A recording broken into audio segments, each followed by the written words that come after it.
Монголчууд өнөөдрийн хүртэл дотооддоо нэгж тусал шатахуун үйлдвэрлэж чадахгүй байгаа. Энэ байдлаас гарахын тулд Хинтээ аймгийн бор өндөр суманд газрын тус боловсруулах үйлдвэр дамжуулах хоолой байгуулах шаардлагатай гэж засгийн газрын гишүүд үзсэн байна.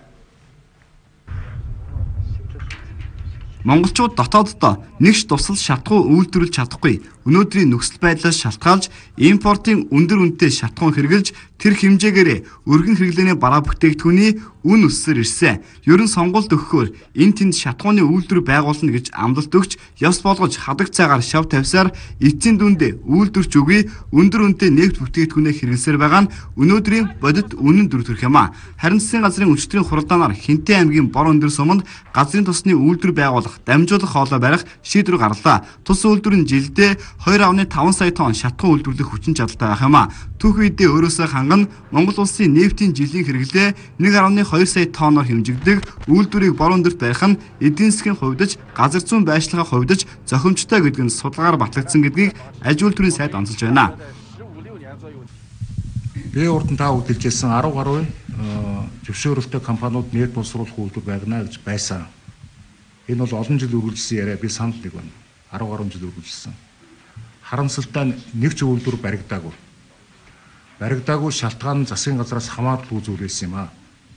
Барих боломж нь тэдгээр компаниуд бүрэн байсан боловч баригдаагүй. Энэ юутай холбоотой байсан юм гэхээр үндсэн түүхийн эдийн асуудал дээр тулгуурласан шийдвэрийг тэдгээр нөхдүүд гаргах чадаагүй байсан болов уу гэж би өнөөдөр харж байгаа. Бид нар дотооддоо тос газрын тосыг гаргаж экспортлж ээж тэр тосон дээр үйлдвэрлэсэн үйлдвэрийг дотооддоо барихгүй бол эдийн засгийн хувьд ямар ч үр ашиггүй төсөв байсан болов уу гэж би дотроо бодож байгаа. Энийг яагаад засгийн газрын нэгдсэн бодлогоор шийдсэн бэ гэхээр олон шийдвэрүүд улсын их хурл болон үндэсний аюулгүй байдлын зөвлөөс гарсан. Энэний нэг чухал шийдвэр юу байсан бэхээр ерөөсөө бид нар стратегийн энэ үйлдвэрээ дотоодынхон тийм ээ түүхийн эдээр тулгуурлаж өөрсдөө ингэж хөрөнгө оруулалт босгож барих нь зөв юм байна гэдэг шийдвэрийг бол улсын их хурл засгийн газар үндэсний аюулгүй байдлын зөвлөл гаргасан. Энэний дагуу засгийн газар шийдвэрээ бол тодорхой болгож гаргасан гэж ойлгож байгаа. Одоо бол энэ стратегийн үйлдвэр бол нэгдсэн бодлого гаргаж тавьсан. Энэ тавьсныхаа дараа үндсэн судалгаагаа хийж дуусгасан.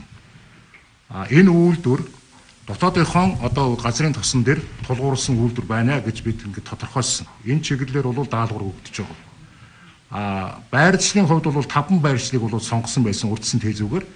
Эний хамгийн ашигтай байрлал нь өнөөдрийн байдлаар одоо бид шууд хэлээ. Энэ бол дахиад бор өндөр суманд тодорхойлогдож байгаа. Бор өндөр суманд бол усныхаа нөөцийн хувьдч тэр, байршлынхаа хувьдч тэр доронтоос шугам хоолой татаж түүхийн нефтэ татах шугам хоолой барих эдийн засгийнхаа үр ашигын хувьдч тэр энэ бол хамгийн логистикийн ашигтай байрал дээр тусч байгаа учраас энэ шийдвэр ингэж гарч байгаа.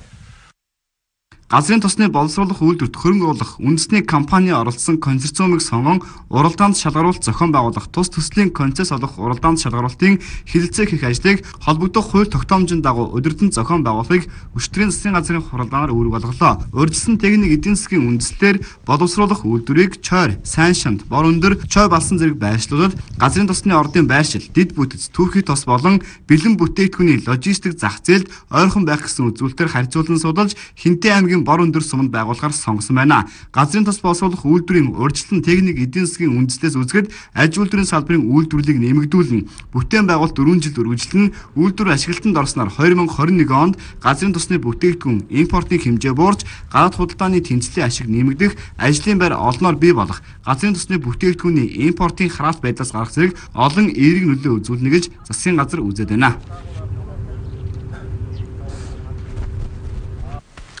Ардчилсан нам иргэний